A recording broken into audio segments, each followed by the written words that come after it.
My prediction on Charles Bediako not being in the starting lineup lasted less than about 7 hours, I guess. When we left here yesterday, it was noon, and it was 7 p.m. tip, and he's in the starting lineup. I didn't think he would start all year. I thought he'd come off the bench all year. He didn't start one game back. Second game back, he's in the starting lineup. Alabama sent the starter graphic out, and I was like, dang, Dunaway. Yeah. Dunaway was wrong pretty quick on this one.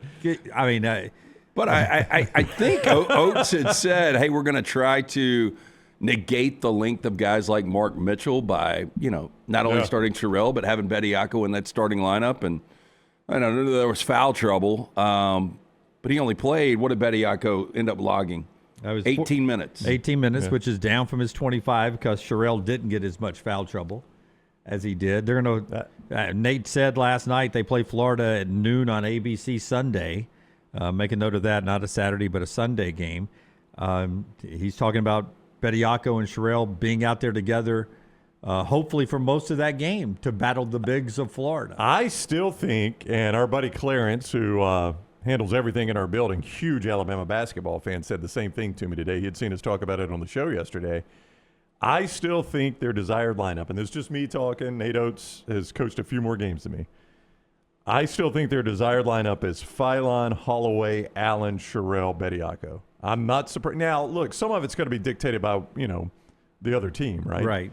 Or the situations you're in, Lance. But to me, I'm not surprised if that's their most productive lineup. Phylon, Holloway, Allen, Charelle, Bediako. Yeah. Yeah. My point yesterday was, my concern was because of the weakness inside. The reason you needed Bediako and the court case was because after Charelle, you're really struggling with a big guy inside. And if you ever have both of them on the floor at the same time, they've got to, get breathers, but also there's the potential of foul trouble. And then all of a sudden, now you're weak on the inside again. So that's why I thought you would never. What you're saying. Yeah. That's why I thought it would be a rarity to see him on the court at the same time. But my goodness, he starts last night. And Alabama demolishes us, don't lose the final score. They kill Missouri 90-64. And it was a lot more than the inside game. They were 15 of 39 from three. And Latrell Wrightsell hit 7 threes last night. Boy, if you get that Wrightsell every night, you'd be pretty good. Oh, my God, yeah. I didn't have him starting 2 minutes ago, by 21 points in 29 minutes, 7 threes, 7 of 10. I mean, that's, basically half the threes they made last night. Alabama 15 of 39 from deep, and Latrell 7 of 10. And on the other side, Missouri was awful. Couldn't throw in the ocean. 4 of 21. Let's hear some Nate Oats post-game last night. Go cut 2 first, Tyler, if you will. Because Alabama gets the win. Now they play the challenge of Florida down in Gainesville where Auburn just won. Hard to imagine that team dropping 2 in a row at home. But Alabama will try to do that coming up Sunday at 12 noon. Here's Nate Oats on the game Latrell Wrightsell had last night. Based on the night, looks like he's back. Just keep our fingers crossed and hope he can stay injury-free because this is a career high in threes made. I mean, that first year with us, he had the number 4 offensive rating in the country on Ken Palm due to his efficiency. So, I thought he was significantly more efficient. He took 7 of 10 from 3, and he had 1 at the rim I thought he easily could have made. So, for whatever reason, he's shooting a lot more of the non-rim twos, and his efficiency's gone down a little bit this year. I think part of that's the ball hasn't been moving as much. We haven't been playing off stops because our defense hasn't been maybe as good as it needs to be, and we're not getting in the flow like we need to. So, I'm happy for him. I think this is what we need out of him, what he's capable of, and not that he's going to go 7 of 10 every night, but he's going to be the threat to go 7 of 10 every night, which is big. One of those threes, talking about ball movement, started in the far corner. And it touched 4 players' hands. Holloway and Millett passed up open threes to push it to the next guy. And Millett was the last guy who bounced it over to Latrell, who drained a 3. That's the kind of ball movement Alabama needs on the perimeter. They can't shoot like that every night, probably. Boy, they're going to need it Sunday, though, because I don't really see a path to victory without them obviously hitting a lot of perimeter shots. I said that when Auburn was going in there last weekend, too. Yeah. Auburn went in there and spanked them. Yeah. I did. I really didn't. I think I told Steven when he was on the show. I had already put that one in the loss column for Auburn. You told him that. You told him you'd already counted that as an L. Yeah. Yeah. And I'm already counting it for an L for Alabama, but something's missing on this Florida team. It's the perimeter. We've talked about it a couple of times, is not the same. And well, I mean, if you go in and shoot like you did last night and get a little inside game on defense, because Auburn shut down Condon, kept him. Well, Condon had 1 point. 1 point. What did we say? 32 minutes, I think it was.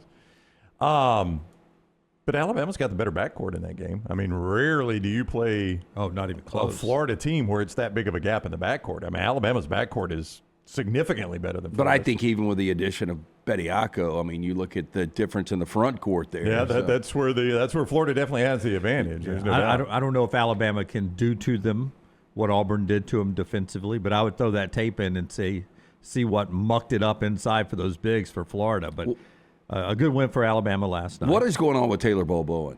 I mean, he just doesn't have any confidence. Well, that may be it. He keeps shooting, though. Yeah. I mean, he may not have confidence, but he does not have shame. But, I mean, just when you see him out there physically, I mean, you see the athleticism, the explosion, and for him to have double figures, 1 out of his last 9 games, and again, struggling for the field last night, where he goes 1 of 7, I don't get it. But Nate Oats keeps putting him out there. Yeah. I mean, Nate Oats sees something in him. Yeah, that's what I'm saying. There's for him to continue to log the minutes. I mean, he gets 19 minutes last night. He's definitely seeing something in him, but he's just not productive at all offensively. But Nate's that way now. I mean, who was the player last year? Was it Jaron Stevenson? There was somebody that just kept struggling, and Oates just kept sticking with him. It was Noah Clowney. No, not Noah Clowney. It was the kid that's at North Carolina now. Yeah, Jaron Stevenson. Yeah. And there was something that Nate Oats really liked that he brought to the game. Because everybody was like, why is this guy still getting minutes? Well, I liked him too. I remember, I think it was Zach in the chat room would always kill me for defending him. Yeah. But I thought he was a really good defensive player. And well, it's funny. I was watching Saturday Virginia, North Carolina in Charlottesville, and Stevenson was playing in that game. And it was like midway second half where he got his first point.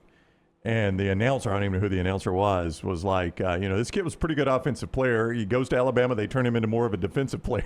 Yeah. I was like, I don't know that that's exactly what Nate wanted to do. I don't think they said, we don't want you scoring now. You go out and get stops.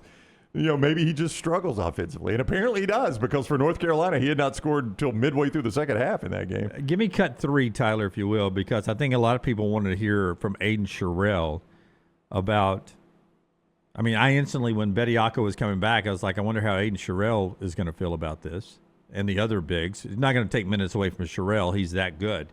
But here's Charelle. He gets asked last night by the great folks covering Alabama basketball about how Charles Bediako impacts what he's able to do offensively.